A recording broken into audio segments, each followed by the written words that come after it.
अग्निकर्म pain management के लिए हो गया, डिसीज मैनेजमेंट के लिए होगा। अब तीसरा आता है एनाटॉमिकल करेक्शन के लिए। अब एक्जिमा पता है आपको, एक्जिमा इतना बड़ा व्याधि है, 20-30 साल नहीं जाता है। प्रतिसारण अग्निकर्म से 15 दिन में चले जाते हैं, बाद में आता ही। एप्पल फ़ोन का चार्जर एंड्रॉयड को नहीं लगेगा, एप्पल फ़ोन का चार्जर एप्पल फ़ोन को ही लगेगा, बराबर। किसी का जो है पेन का ढक्कन है वही पेन को लगेगा, दूसरे को नहीं लगेगा, ये फिक्स है। वैसे गामी तो आयुर्वेद में आया है, ये डिपेंड करेगा पेशेंट के ऊपर, कंडीशन। इसका अर्थ ये है अग्निकर्म से एक बार ठीक हो गया तो बाद में होगा वापस नहीं। हाँ, ठीक होने के लिए आपको 10 बार करना पड़ेगा या 15 बार करना पड़ेगा। देखिएगा, आयुर्वेद प्रैक्टिस में ओक्टे सर कहते थे कि पेशेंट खत्म करने चाहिए। हमारे पास पेशेंट कितने हैं ये इम्पोर्टेंट नहीं है, कितने हमने पेशेंट कितने ठीक करके छोड़ दिया, अभी नहीं आना है। हाँ, नहीं तो ऐसा होता है कि ये पेशेंट को साल भर में कैसे खींचो। हाँ, हमें ठीक करने हैं पेशेंट, बस खत्म कर। राइट।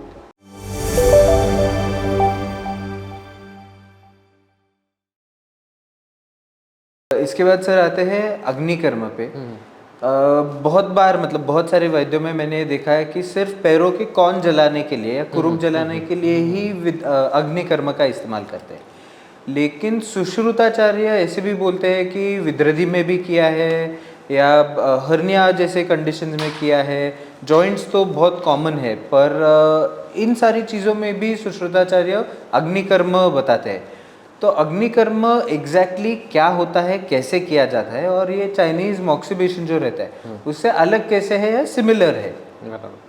अब अग्निकर्म ये शास्त्र जो है ना, अग्निकर्म को क्या समझा गया है, अग्निकर्म जो है वो एक कॉटरीज ऐसा समझा जाता है, और उसकी वजह से जहाँ पे दर्द है वहाँ पे चटका देना ऐसा समझा जाता है। या कोई भी कॉस्मेटिक्स है, जैसे कोई मोल है या कोई एक्स्ट्रा पार्ट है, कोई वार्ट है, वो निकालने के लिए जो किया जाता है उसको अग्निकर्म समझा जाता है। लेकिन जब हम प्रैक्टिस करते हैं अग्निकर्मों को 3 इसमें डिवाइड करते हैं। एक कॉस्मेटिक अग्निकर्म कहते हैं हम उसको, जहाँ पे आपके वॉर्ट है या कोई भी हमें एक्स्ट्रा ग्रोथ निकालनी है, कट करनी है, तो उसके लिए अग्निकर्म आता है। हम रेड हॉट शलाका से अग्निकर्म करते हैं। दूसरा आता है हमारा कंडक्शन वाला अग्निकर्म, हमें नर्व पे अग्निकर्म करना है, न्यूराइटिस पे अग्निकर्म करना है, हमें व्याधियों के ऊपर अग्निकर्म करना है। सुश्रुत संहिता में दिया है अधिमंत के लिए अग्निकर्म करो। अधिमंत मीन्स ग्लौकोमा जैसी कंडीशन में अग्निकर्म आया है। दूसरा है उन्माद में अग्निकर्म आया है, वो हम करते हैं। छोटा बच्चा पैदा हुआ है, उत्पुल्लिका नाम का व्याधि है, घन क्षीर सेवन से होता है। माँ का दूध अगर नहीं मिलता है या पॉकेट का दूध देता है तो बच्चे का पेट फूलता है। तो ऐसे समय में गाँव में वो अग्निकर्म करने की पद्धत रहती थी। बहुत लोगों के पेट के ऊपर मिलता है। लेकिन आजकल कैसे करें, क्योंकि हरित संहिता में दिया है जलोकावचन करो या अग्निकर्म करो। तो हम सुवर्ण शलाका से अग्निकर्म करते हैं। तो बच्चों के ऊपर, पेट के ऊपर ना निशान आते हैं और कुछ दर्द होता है, और बच्चे का अनुलोमन भी होना शुरू हो जाता है। ऐसे बहुत सारे व्याधि मिलते हैं, जैसे कामला है, जॉन्डिस व्याधि है, वो उसमें अग्निकर्म होता है। और अपस्मार व्याधि में अग्निकर्म होता है। पेन में तो होता ही है। हियरिंग लॉस में देखिएगा, कॉक्लियर इम्प्लांट का खर्चा जो है 15 लाख के ऊपर है, और उसके बाद वो कंटिन्यूस ट्रेनिंग करना। जैसे मैं अभी बोलूँगा कि आयुर्वेद, तो आपको आयुर्वेद सुनाई दिया है, बराबर, लेकिन कॉक्लियर इम्प्लांट कहते हैं तो अगर मैं आयुर्वेद बोलूँगा तो उसको आयुर्वेद ऐसा सुनाई देगा। इसको कहते हैं रोबोटिक साउंड। वो ट्रेनिंग देना पड़ता है बच्चों को, तूने जो आयुर्वेद सीखा है वो आयुर्वेद है। लेकिन अगर हमें समय मिलता है, प्रॉपर डायग्नोसिस होता है, और हम उसको कर्ण का अग्निकर्म करते हैं। विदुर्मर्म के ऊपर एक अंगुली, यहाँ पे ऐसी जगह है विदुर्मर्म, उसके ऊपर एक अंगुली अग्निकर्म करते तो बच्चों को सुनाई देना शुरू हो जाता है। राइट। तो क्या होगा इसमें, वहाँ पे देखिएगा, इसमें प्रिंसिपल आयुर्वेद की है। अब वायु का स्थान जो बताया गया है, पक्वाशय कटी अस्थि श्रोत्रास्थि स्पर्शन इंद्रिय, श्रोत्र के अस्थि, कर्ण के जो अस्थि है वो वायु का स्थान है। और वो अगर वहन नहीं कर रहे प्रॉपर से, अगर वायु ध्वनि नहीं जा रहा है, तो वायु के लिए अग्निकर्म।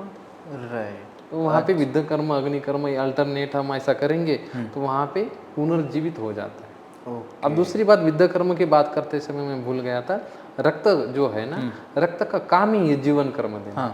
हमें कट लग गया तो ठीक कौन करता है? डॉक्टर नहीं ठीक करता है, शरीर खुद ठीक करता है, क्योंकि रक्त का कर्म जीवन है। प्रीननम जीवनम लेपो स्नेह उदाहरण परने, जीवन means healing. Blood has healing power itself, तो हीलिंग होगा। तो अगर वो लेकिन रक्त जा ही नहीं रहा है वहाँ पे, वो अवरोध हो चुका है, गुणात्मक उसकी कमतरता आ चुकी है, वो विद्यकर्म क्लियर करता है। अच्छा, हाँ। और एक कंसेप्ट है, हृदय से निकलती है बड़ी बड़ी धमनियाँ, और दूर दूर रहती है, उसको सिरा कहा गया है आयुर्वेद में। और सिरा का वेदन करेंगे हम तो धमनिश्च विशुद्धंति कहा गया है। तो आयुर्वेद इतना डेप्थ में जाता है। तो हमें सारी व्याधियों में ये हम कर सकते हैं। अग्निकर्म पेन मैनेजमेंट के लिए हो गया, डिसीज मैनेजमेंट के लिए होगा। अब तीसरा आता है एनाटॉमिकल करेक्शन के लिए। जैसे डिस्क बल्ज हो चुकी है, अब डिस्क बल्ज डिस्क अंदर लेके जाना है, उसके लिए अग्निकर्म काम है। ओके। आपको घुटने में तकलीफ हो रही है, अग्निकर्म काम में आता है। आपका फ्रैक्चर हो गया, फ्रैक्चर की वजह से इनिशियल स्टेज आती है, तो विद्या अग्निकर्म का ऐसा हम इस्तेमाल करके वो फ्रैक्चर रिस्टेबलेशन में हमें काम में आता है। तो ऐसे व्याधियों में भी काम में आता है। आप एक्जिमा पता है आपको? एक्जिमा इतना बड़ा व्याधि है, 20-30 साल नहीं जाता है। प्रतिसारण अग्निकर्म से 15 दिन में चले जाता है, बाद में आता ही नहीं। अच्छा। तो अग्निकर्म की लेवल ही अलग है। अब कैसा हम रत्नों का भी अग्निकर्म करते हैं, आपने देखा होगा, गरुड़ संहिता में आया है, गरुड़ पुराण में आया है कि अलग अलग प्रवार से जिन व्याधियों में रिजल्ट ही नहीं आ रहा है, तो उसमें क्षार कर्म करना ऐसा बताते हैं। क्षार से भी रिजल्ट नहीं आया तो शल्य कर्म करते हैं। और इन सभी चिकित्सा से रिजल्ट नहीं आ रहा है तो अग्निकर्म बताएगा। और उसके आगे है अग्निकर्म कर रहे हैं और उससे भी रिजल्ट नहीं आ रहा है तो रत्नों के अग्निकर्म है।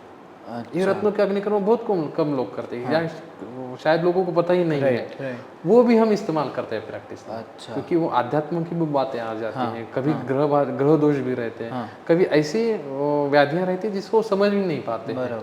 और वो हमारे ग्रंथ में दी है कि इसमें ये स्पर्श करेंगे तो फायदा होगा, इससे अग्निकर्म, प्रवाल का अग्निकर्म आया है, पाचू का अग्निकर्म आया है, ये अग्निकर्म हम करते हैं। तो ये अग्निकर्म डिवाइड हो जाता है, नॉट ओनली कॉस्मेटिक प्रोसीजर है, सिर्फ जलाना कॉर निकालना ऐसा नहीं है, सारे इसमें आ जाता है। अच्छा। ग्रंथकार बताते हैं कि सुवर्ण शलाका हो गई, पंचधातु शलाका हो गई, हरिद्रा, गुड़ या मृत्तिका, इन सभी से अग्निकर्म किया जाता है। तो कौन से कंडीशन में किससे अग्निकर्म करना चाहिए और शलाका डिटरमाइन कैसे करनी चाहिए? बराबर। अब देखिएगा क्या है, गामित्व है। अब क्या होगा, एप्पल फ़ोन का चार्जर एंड्रॉयड को नहीं लगेगा, एप्पल फ़ोन का चार्जर एप्पल फ़ोन को ही लगेगा, बराबर। किसी का जो है पेन का ढक्कन है वही पेन को लगेगा, दूसरे को नहीं लगेगा, ये फिक्स है। वैसे गामित्व आयुर्वेद में आया है। अब पिप्पली, अजाशकृत, गोदंत, शरशलाका में पिप्पली है। अजाशकृत म्हणजे बोले तो ये हमारी भेड़ है या कोई भी गोट है, उसका जो पॉटी है वो छोटी छोटी रहती है। गोदंत, गाय का दांत हो पॉइंटेड रहता है। और शरय से हमारा जो बाल है, एरो है, उसका पॉइंटेड रहता है। ये स्किन के ऊपर करना होता है। आप पिपली देखिएगा वो थोड़ा सा पसरट रहती है, अजाशकृत बारीक रहता है, तो इनका गामित्व त्वचा के ऊपर ही आता है। इतर लोहा मांसगताना, अब हमें मांस पेशी पे करना है, सिरा कंडरा पे करना है, तो इतर लोहा है। लोहा कौन से आते हैं आपको पता है? सुवर्ण, रजत, ताम्र, नागवंग, ये 5 लोहा आते हैं। इसमें श्रेष्ठ सुवर्ण बताया। अब गामित्व क्या है? सुवर्ण है, रद्य है, धातु पोषक है, शरीर के लिए श्रेष्ठ है। रौप्य जो है मज्जा पे जाता है। लोह जो है एकदम भरी हुआ है और रक्त धातु के ऊपर जाता है। ताम्र जो है उष्ण है, लेखन करने वाला है। आपने पढ़ा होगा ताम्र भस्म के बारे में, तो ऐसा बताते हैं गलत ताम्र भस्म किसी ने बताया है तो उस व्यक्ति का ताम्र भस्म खा के मरे अच्छा नहीं है, इंद्र का वज्र से मरे तो अच्छा है, लेकिन ऐसे गलत ताम्र भस्म नहीं खाना है। तो ये ताम्र उष्ण बन जाती है। तो अगर पित्त प्रकृति व्यक्ति का है, पित्त प्रकृति व्यक्ति के लिए कॉर्न हुआ है, और अगर हम ताम्र शलाका से निकालते हैं तो उष्ण से निकालने से फायदा नहीं होता है, रिकरेंट होता है। उस वहाँ पे हम लोह शलाका इस्तेमाल करते हैं तो कॉर्न में फायदा होता है। ओके। हमें जो चेहरे के वाट निकालने हैं उसके लिए ताम्र शलाका का इस्तेमाल होता है। हमें न्यूराइटिस है, जैसे अल्कोहलिक न्यूरोपैथी है, डायबिटिक न्यूरोपैथी है, रेटिनल न्यूरोपैथी है, रेटिनोपैथी है, ऐसे समय हमें वहाँ पे काम करने वाली रजत शलाका काम में आती है, सिल्वर शलाका आती है। मृत्तिका शलाका, आपके पैर में कैल्किनस स्पर बढ़ा है, कारण नहीं है लेकिन स्पर है। सुबह उठते समय पैर दुख रहे हैं, थोड़ा चलने के बाद अच्छा लग रहा है, पैर में कुछ हड्डी बढ़ रही है। अब हड्डी जो है गाढ़ी है और मृत्तिका जो है गाढ़ी है, दोनों भी पृथ्वी महाभूत वाले हैं, दोनों का संगम रहता है। तो वहाँ पे हम मृत्तिका शलाका से अग्निकर्म करते हैं और वो चली जाती है बीच में अंदर। तो ये गामित्व के हिसाब से, और कुछ नहीं है तो सर्वधातु पोषक सुवर्ण शलाका। सुवर्ण शलाका है, ओके। हाँ, कामला है, जॉन्डिस हुआ है तो जॉन्डिस में हरिद्रा का रोल आता है। तो गामित्व ग्रंथ ने बता दिया है। ओके, ये गामित्व यहाँ पे है। ओके, इस फोन का चार्जर ये है, दूसरा मत यूज करो। अच्छा। बहुत बार ऐसे भी देखते हैं कि बहुत सारे वैद्य डायरेक्ट अग्निकर्म प्रेफर करते हैं कि शलाका गर्म कर ली, उससे ही डायरेक्ट अग्निकर्म किया। और बहुत बार ऐसे भी है कि शलाका पकड़ी, दूसरी साइड से मोमबत्ती पकड़ी और वो इनडायरेक्ट अग्निकर्म किया। तो कौन सा अग्निकर्म करना ये बेटर रहता है, या इंस्टेंट जो शॉक जैसा अपने को अग्नि झटका देने के बाद लगता है, वो बेटर है या इनडायरेक्ट करना बेटर है? देखो, सचिन तेंदुलकर फेमस है या महेंद्र सिंह धोनी फेमस है, ऐसा हम बोल नहीं सकते। दोनों अपने अपनी जगह पे हैं। सचिन तेंदुलकर भी गुड है और धोनी भी गुड है। हम डायरेक्ट अग्निकर्म करना और कंडक्शन मेथड से करना। अब देखिएगा, मेरे पास आए थे, हमारा मराठी सीरियल बहुत फेमस था, उसकी एक्ट्रेस आई थी मेरे पास, और उसको बैक पेन बहुत हो रहा था। अगर वहाँ पे मैं अग्निकर्म करता, उसका तो कल बैकलेस शूट था, उसको गर्दन पे अग्निकर्म किया, अगर मैं झटका देता तो क्या रहता था, वो कल शूट नहीं कर पाती, क्योंकि वो दिखता ना। करेक्ट। तो मैंने कंडक्शन मेथड से किया, वो खुश हो गई। बराबर।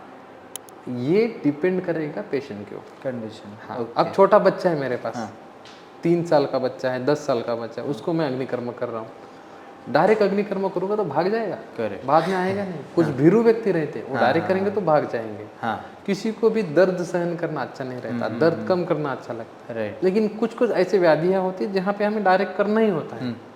तो हम किस व्यक्ति को किस रीजन से और कितनी बार करना है, वो इम्पोर्टेंट है। अगर किसी व्यक्ति का पेन हमें कम करना है, हमें आइडिया है कि 1 दिन में चले जाएगा, तो आप डायरेक्ट अग्निकर्म कर सकते हो। लेकिन उसको अगर 3 दिन करना है, जैसे आपको डिस्क का हर्निएशन दूर करना है, उसको तो 3 अग्निकर्म लगती है। तो 3 अग्निकर्म एक ही जगह पे झटका दे के 3 बार कैसे कर सकते हो आप? पेन के लिए कर रहे हो ठीक है, लेकिन आपको एनाटॉमिकल करेक्शन करने के लिए है तो आपको 10 बार करना पड़ता है। तो 10 बार आप सुवर्ण का अग्निकर्म कंडक्शन वाला कर सकते हो। तो आप डिसाइड करो। ऐसा मत बोलो कि महेंद्र सिंह धोनी अच्छा है या सचिन तेंदुलकर अच्छा है, दोनों भी अच्छे हैं अपने अपनी जगह पे। अच्छा, तो इसी से रिलेटेड एक और प्रश्न है। अग्निकर्म ये अपुनर्भव चिकित्सा बताई है, मतलब एक बार अग्निकर्म करने के बाद वह व्याधि वापस रिपीट नहीं होता। तो ये क्या एक्चुअल में ऐसे ही होता है कि अग्निकर्म हमें रिपीट भी करना पड़ता है? अब ये जो अपुनर्भव अग्निकर्म आया है, वो कॉस्मेटिक अग्निकर्म में ज़्यादा बैठता है। हमने किसी का वाट है, निकाल दी, बाद में होगी नहीं। किसी की एक्स्ट्रा ग्रोथ आई है, हमने निकाल दी, होगी नहीं। लेकिन अग्निकर्म हम सुवर्ण शलाका से करते हैं या हम बाकी व्याधियों में करते हैं। जैसे कामला में हरिद्रा का अग्निकर्म करते हैं, उसका बिलिरुबिन अगर 30 हो गया है, कोई चिकित्सा काम में नहीं आ रही है, तो हमें डेली अग्निकर्म करना पड़ता है। लेकिन एक बार अग्निकर्म से ठीक हो गया तो अपुनर्भव है। ऐसा ग्रंथ में बताया नहीं एक बार ही अग्निकर्म से ठीक हो जाएगा।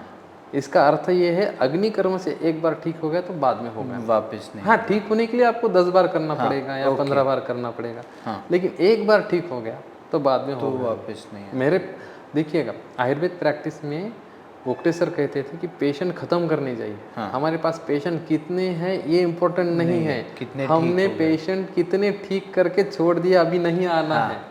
अब मेरे डेली प्रैक्टिस में कम से कम 4 लोगों को मैं बोलता हूँ, अब आप मत आइएगा, आप ठीक हो गए। अच्छा, नहीं तो ऐसा होता है कि ये पेशेंट को साल भर में कैसे खींचो।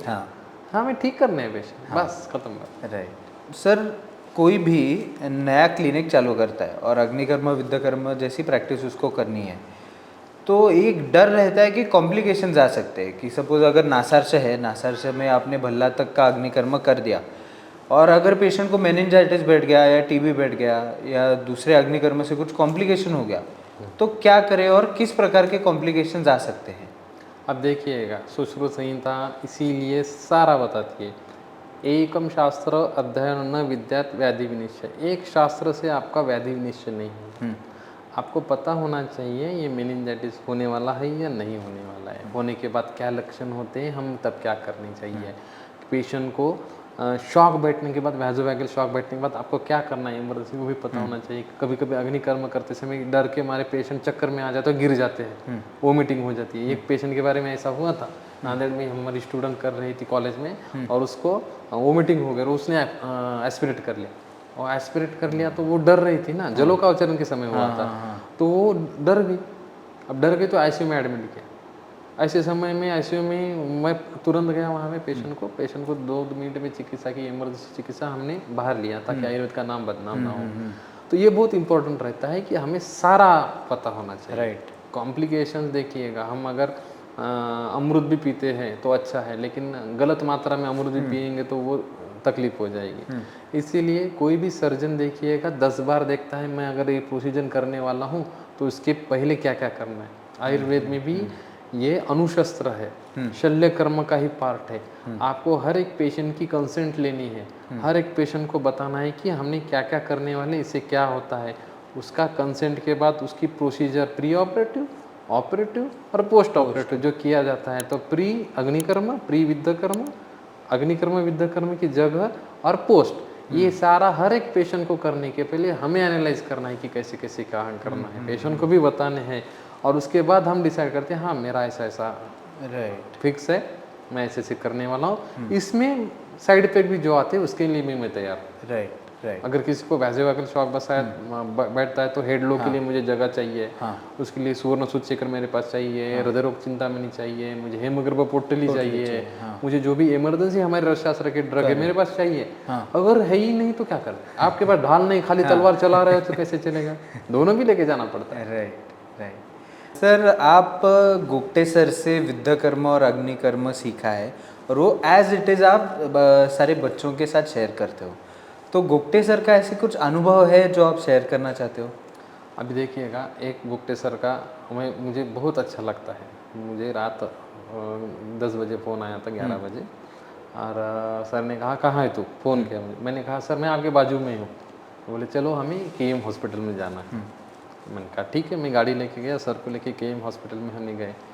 और हॉस्पिटल में जाने के बाद वहाँ पे एक पेशेंट के लिए सर को बुलाया था। वो पेशेंट 6 महीने से कोमा में था, और कोमा में था। सर ने देखा पेशेंट को, सर ने बोले शलाका है क्या, मैं लेके ही घूमता हूँ शलाका। मैंने शलाका करने के लिए सर को दी। सर ने सीधा भ्रूण मध्य के ऊपर शलाका लगाया और अग्निकर्म किया, और अग्निकर्म किया, शंख के ऊपर अग्निकर्म किया। सर ने अग्निकर्म करने के बाद पेशेंट को कहा कि 1-2 दिन अग्निकर्म करेंगे, बाद में देखते हूँ, 2 दिन में आता हूँ। तो शुक्रवार था वो, और मैं नांदेड़ विजिट थी मेरी, मैं नांदेड़ चले गया। मंडे में 5 बजे आ गया क्लिनिक में, देखते क्या वो कोमा वाला पेशेंट आ गया कि बैठा है। मैंने कहा अरे यार ये क्या हो गया, ये पेशेंट को मैंने देखा ये कोमा में था 6 महीने से, और ये आगे कैसे आके बैठा है। उसके घर वालों को पीछे ये कैसे उड़ गया। मैंने सर ने उठाया। तो जब भी KM के डॉक्टर मिलते हैं मुझे, हमारी ये बातें निकलती है, वो कहते थे कि सर ये मिरेकल सर ही कर सकते थे। तो ये देखा है, लेकिन सर ने कभी इसका ना एडवर्टाइजमेंट किया ना कुछ किया, क्योंकि हमारे लिए तो ये बहुत बड़ी बात है। अगर हम कहते हैं तो अभी मैं ICU के पेशेंट को जब उठाता हूँ, कोमा से उठाता तो मुझे हर समय वो सर की याद आती है कि अरे यार सर ने हमें ये बताया है, और ये जब तक हम अनुभव नहीं लेते तो मन प्रसन्न नहीं होता है भाई। सर ने जो बताया ना, वो सर के पास था ना, मैं तो अभी भी जितने लोगों को बताता हूँ मैं, किसी को यकीन ही नहीं होता। जैसे सर चले गए और मैंने विद्याकर्म अग्निकर्म सर का करने लगा, किसी को पता नहीं था विद्याकर्म अग्निकर्म प्रैक्टिस में कोई नहीं करता था, ना मार्केट में था ना कुछ नहीं था। मैं लोगों को नांदेड़ में सीनियर को बुला बुला के बताता था कि ऐसे ऐसे करो। तो बोलते थे सुई से क्या होगा रे, इससे क्या होगा, इसमें दोष दुष्ट संप्रति कहाँ भंग होगी, क्या होगा। आज ऐसी पोजीशन है, आप कोलकाता में भी देखिएगा, आप किधर भी देखिएगा, प्रैक्टिस करते समय विद्याकर्म अग्निकर्म नाम लगाता है व्यक्ति। ये कहाँ या वहाँ से यहाँ कैसे पहुँचे हैं, ये मार्केट बन गया है। इसमें लोग उतर रहे हैं क्योंकि पेशेंट एक्सेप्ट कर रहे हैं, उनको रिजल्ट दिख रहे हैं, बाकी चिकित्सा तो है ही ऐसा है। राइट। अभी एडवर्टाइजिंग का बात हुआ सर अपना, तो आप सोशल मीडिया पे बहुत अच्छे से एक्टिव रहते हो, और आपके डेली लेक्चर्स है या आपके जो भी पेशेंट के सक्सेस स्टोरीज है वो आप अच्छी तरह से सोशल मीडिया पे पोस्ट भी करते हो, बच्चों को ये सोशल मीडिया के माध्यम से पढ़ाते भी हो। तो जो यंग डॉक्टर्स है या यंग वैद्य जो भी अभी प्रैक्टिस शुरू कर रहे हैं, जिन्होंने 5 साल में ही चालू की है, तो उनके लिए आप क्या सजेशन दोगे कि सोशल मीडिया का इस्तेमाल प्रैक्टिस बढ़ाने के लिए या नॉलेज गेन करने के लिए कैसे करें? अभी देखो सोशल मीडिया तो एक अलग नशा हो गया है। मैंने सोशल मीडिया हमारे पास 80 विद्यार्थी आते हैं, मुझे बिल्कुल टाइम नहीं रहता। मैं दोपहर 12 बजे जो निकलता हूँ, रात 12:30 बजे घर आता हूँ। सुबह बच्चों के लिए स्कूल में डालना, हालांकि 2-3 घंटे मिलते हैं मुझे जिसमें मैं पढ़ाई करता था। तो ऐसे पढ़ाई करते समय मैं क्लिनिक पे गया जल्दी, और वहाँ पे देखा तो एक हमारा बच्चा वो कुछ मोबाइल में क्रिएट कर रहा था इमेज वगैरह। मैंने पूछा तो क्या कर रहा है, सर मैं मेमे बना रहा हूँ। मैंने ये क्या होता है, सर ये मैं इंस्टाग्राम पे डालूंगा फॉलोअर्स बढ़ जाएंगे। मैंने किस लिए, सर ऐसा होगा तो मुझे पैसे मिलेंगे, मतलब अभी भी पैसे मिलते हैं प्रैक्टिस में सबसे ज़्यादा, तो इसमें क्यों टाइम डाल रहा है, इसकी जगह तू पढ़ना। हाँ। वो भी गलत कर रहा था, तो उसको सिखाने के लिए मैंने कहा ये भी तेरा गलत हो रहा है, हाँ। तू बता रहा है, तू में कर रहा है, इसमें मिलेगा क्या? दो लोग हंसेंगे तो तुझे कॉमेडियन थोड़ी बनना है। राइट। आयुर्वेद के लिए कुछ कर, आयुर्वेद लोगों तक पहुंचाने के लिए कुछ कर। हाँ। तो मैंने कहा कि ठीक है मैं तुझे बताता हूँ, और मैंने 2 साल पहले इंस्टाग्राम पर खोला और मैंने उसने उसको बताया कि ऐसे ऐसे डालो, देख कितने व्यूज आते हैं। हाँ। ऐसा कर करके वो बढ़ गया। लेकिन आजकल सोशल मीडिया का क्या हो रहा है, जो व्यक्ति जिसको कुछ आता नहीं वो ऐसा बताता है कि 2000 साल से ये खुद प्रैक्टिस कर रहा है। राइट। कोई भी वनस्पति पढ़ लेते हैं, वनस्पति के जाके बाजू में बता देते हैं, प्रैक्टिस जीरो है। हाँ। और पेशेंट देखते नहीं है, लेकिन सोशल मीडिया पे डॉन बन के बैठे। हाँ। तो ये अट्रैक्शन का मुद्दा हो चुका है आजकल, लोग इसमें जा रहे हैं। तो ये लोगों को मेरा कहना है कि भाई प्रैक्टिस जैसा सुख जिसमें नहीं है। करेक्ट। देखिएगा, एक कुछ साल पहले एक प्रिया नाम की लड़की वायरल हो चुकी थी, उसने आँख मारी थी। हाँ। और पूरे इंडिया में सेंसेशन बन गई थी, अभी उसका कोई पूछता नहीं। तो ये जो है ये कंटिन्यू रहने वाला नहीं है। क्योंकि बदलना ही ये फितरत है सोशल मीडिया की। आज तुम फेमस हो, कल फेमस नहीं हो। बच्चे इतना करते हैं, कुछ तो डांस भी करते हैं सोशल मीडिया में फेमस होने के लिए, उसकी करना क्या है? आयुर्वेद के लिए बताने के पीछे जाते हैं। अरे प्रैक्टिस इंपॉर्टेंट है, नॉलेज गेन करना इंपॉर्टेंट है। यूट्यूब पे इतने अच्छे लेक्चर्स मिलते हैं। आजकल 40 सेकंड के ऊपर कुछ देखने की आदत नहीं लगी है लोगों की। तो नॉलेज के लिए इम्पोर्टेंट है, पहले बनो, आप करके दिखाओ, बाद में तो सोशल मीडिया है ही। वो तो आजकल की ज़रूरत है, क्योंकि आप लोगों को पता होना चाहिए। लोगों को तो पेपर कोई पढ़ता नहीं, पैम्पलेट कोई पढ़ता नहीं, लेकिन 1 मिनट का वीडियो देख लेते हैं लोग, तो वो तो ज़रूरी है। लेकिन नॉलेज ही नहीं है हमारे इसमें, है ही कुछ नहीं, और उसके पीछे जाना, ये आजकल गलत बातें हो रही है। और ये होती रहेंगी आगे, लोग करते रहेंगे, ये तो फितरत है लोगों की। लेकिन उसमें हमें अलग अगर चमकना है, देखो अगर आपके 1 लाख सब्सक्राइबर हो गए इंस्टाग्राम पे, फिर भी पैसे नहीं मिलेंगे, मिलेंगे तो 5-10 हज़ार मिलेंगे। एक पेशेंट लेके चले जाते हैं। तो हमारे सर कहते थे, जमदग्नि सर कहते थे कि वैद्य ने वैद्य की ही करनी चाहिए। हाँ, बाकी नहीं करना। वैद्य की करने के बाद बाकी सब कर सकते हो, लेकिन वैद्य बने हो वैद्य की करो। तो इसी के साथ इस चर्चा को हम अभी रोकते हैं। आपने बहुत अच्छी तरह से सर हमें विद्याकर्म, अग्निकर्म, इनके बारे में बहुत डिटेल में इंफॉर्मेशन दी, इसके लिए तहे दिल से धन्यवाद। और आगे आपके साथ बहुत सारे एपिसोड्स बनाने की बहुत इच्छा है, तो धन्यवाद सर, बहुत अच्छी इन्फॉर्मेशन दी। Thank you. तो मैं हूँ वैद्य वरुण खरे, आज हमारे साथ जुड़े थे वैद्य चंद्र कुमार देशमुख सर। तो आज के एपिसोड में हमने देखा अग्निकर्म क्या होता है, अग्निकर्म का एग्जैक्ट एप्लीकेशन कैसे करना चाहिए, अग्निकर्म से कुछ कॉम्प्लिकेशंस आ सकते हैं क्या, और कौन सी कंडीशन में किस प्रकार का अग्निकर्म करना चाहिए। इसी के साथ अगर आपको अग्निकर्म से या विद्याकर्म से रिलेटेड कोई भी सवाल है, या चंद्र कुमार सर से कोई भी चीज़ के बारे में जानना है, तो कमेंट सेक्शन में ज़रूर बताइए। इस वीडियो को लाइक करें, ज़्यादा से ज़्यादा लोगों तक शेयर करें, और चैनल को सब्सक्राइब करना ना भूलें।